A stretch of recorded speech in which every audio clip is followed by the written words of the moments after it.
कारण गावाकडं असंच असतं, इथं काही टोपी बिपी चालत नाही. डायरेक्ट शेतकरी बनायचं आणि डायरेक्ट रस्त्याला लागायचं आणि डायरेक्ट शेतात जायचं. तर भारतातला पहिला भूकंप झालेलं गाव आहे किल्लारी म्हणून, तुम्हाला सगळ्यांना माहीत असेल. तर किती किती कोणत्या काळात झालता आबा? 1993. तर मित्रांनो 1993 मध्ये पहिला भूकंप इथं झालता. तर नमस्कार मित्रांनो, तुम्हाला तर माहिती आपण मामाच्या गावाला आलेलो आहे. आधीच्या व्हिडिओमध्ये सांगितलं होतं की चाललोय म्हणून आपण मामाच्या गावाला. तर आपण आलोय, तर आता मामाच्या शेतात चाललोय आपण. तर आता निघालोय आहेत, रस्त्याने चाललेलो आहे. आत्ता येताना आपल्याला ट्रॅक्टर भेटला म्हणून लवकर आलोय, पण अजून रान बरंच लांब आहे आपलं. रान म्हणजे अजून कमीत कमी थोडं लांब आहे. रस्ता वगैरे खराब आहे, गाड्या बिगड्या जात नाही आतमध्ये, म्हणून चालत जावं लागतं. आपल्यासोबत आबा पण आहेत. आबा मी आलोय, ऊन लागायला लागले एकतर, म्हणून डोक्यावर घेतलाय टावेल आता. कारण गावाकडं असंच असतं, इथं काही टोपी बिपी चालत नाही. डायरेक्ट शेतकरी बनायचं आणि डायरेक्ट रस्त्याला लागायचं आणि डायरेक्ट शेतात जायचं. आपल्याला कसं आहे, आधीपासूनच आवड आहे शेतात वगैरे जायची, काम बिम करायची शेतातले. जनावरं पण आहे मित्रांनो, आता पुढे गेल्यावर दाखवतो मी तुम्हाला. आणि हे जे गाव आहे ना आपलं, तर भारतातला पहिला भूकंप झालेलं गाव आहे किल्लारी म्हणून, तुम्हाला सगळ्यांना माहीत असेल. तर किती किती कोणत्या काळात झालता आबा? 1993. तर मित्रांनो 1993 मध्ये पहिला भूकंप इथं झालता. तर इतकं भयानक होता ना, लय लय मोठं नुकसान वगैरे झालतं, घरं वगैरे गेलं. आणि घर आणि शेत आपलं लय जवळ होतं तेव्हा. 52 गाव खेडे उद्ध्वस्त झालं होतं, इतकं मोठं हे होतं. तर आलो इथं, मग हे मंदिर आहे इथं, हे तेव्हा राहिलेलं होतं मंदिर इथं. भूकंपग्रस्तचं आधीचं हे, म्हणजे पहिलं थोडंच राहिलं होतं, तुटलं फुटलं होतं. नंतर हे बनवलंय. कोणतं? हनुमानचं मंदिर आहे ना, हनुमानचं मंदिर आहे मित्रांनो. आणि इथं जे आहे ना, इकडं आता हे सारखं लोकांनी इथं झाडं वगैरे लावलेत, शासकीय झाडं वगैरे लावलेले आहेत इथं. नाहीतर पहिलं सगळं मोकळंच होतं हे, लोकांचे जमिनी वगैरे गेले का नाही आबा त्यात. इथं समोर आहे ना, जे झाडं वगैरे दिसते इथं, हे सगळे घरं होते इथं. आणि आपलं शेत आहे ना, घरापासून लयच जवळ होतं आधी. होय.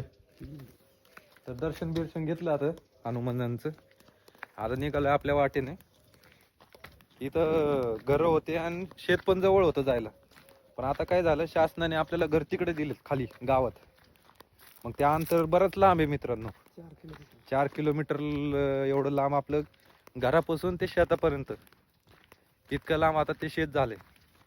नाही तर पहिलं किती जवळ होतं, म्हणजे शेत थोडं आणि इथं घरं होते. मग ते भूकंप झाल्यामुळं शासनाने घर आपल्याला तिकडे दिलेत खाली. शेती करून खायचे अवघड झाले. शेती करून खायचे अवघड झाले तर आबा म्हणतात. आबा पण आहेत माझ्यासोबत. आबान मी चाललो शेताकडे. उशीर झाला एकतर, आबांचे बाहेरचे पण कामं वगैरे होते, मी पण घरीच होतो. मग म्हणलं आबा आले की मग आपण जाता येईल. मग ते घर लांब होतं. नशिबाने अर्ध्या रस्त्यात आम्हाला ट्रॅक्टर भेटला. त्या ट्रॅक्टर मध्ये नाही का व्हिडिओ काढता येत नाही, एकतर हालतो मोबाईल बिबाईल पडला तर काय करतो. होय. म्हणून मग अर्ध्या वाटेत सोडलं त्यांनी आणि तिथून मग आता चाललोय. इतका मोठा होता ना मित्रांनो भूकंप, लय मोठा होता. म्हणून शासनाने घर तिकडं गावात दिले. तुम्हाला तर दाखवलं आता. इकडं आता सगळी लोकांची शेती वगैरे आहे. आणि 4 किलोमीटर म्हणलं चालत यायचं म्हणजे सोपी गोष्ट नाही. एकतर उन्हात आणायचं, चालत यायचं, वापस उन्हात आणतच घरी जायचं. तर दाखवतो पुढं. शेत आपलं अजून बरंच लांब आहे, तर पुढे गेल्यावर आपण शेतातलं दाखवतोय. हे लोकांची शेत आहे. इकडे हे रस्ता आहे, हे रस्त्याने चाललोय आपण. आता इकडे जायचंय आपल्याला, इकडून आतमध्ये. तर मित्रांनो आपण आलोय रानात, आता पोचलोय.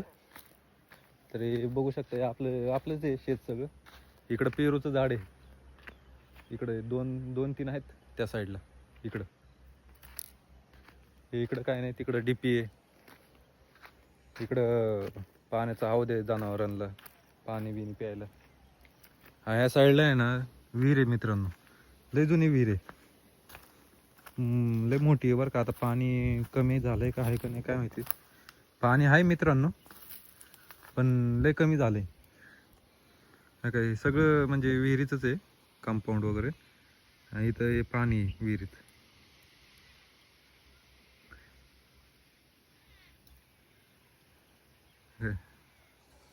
हे सगळे कातडे वगैरे, ह्याला कंपाऊंड वगैरे नव्हतं केलेलं काय, हे असेच आहे आधीपासून, फक्त ते जुनं कंपाऊंड आहे खाली आणि बाकी मग तसंच आहे.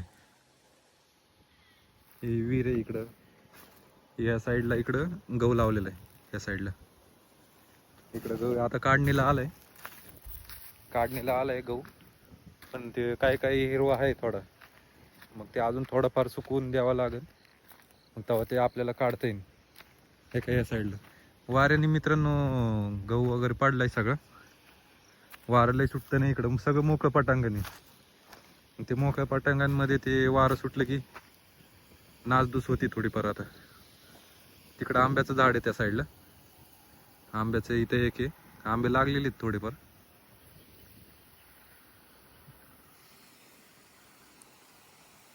इथे एक आंब्याचं झाड आहे, इकडे एक आंब्याचं झाड आहे. ही डीपी आहे आपली, पर्सनल डीपी आहे ही,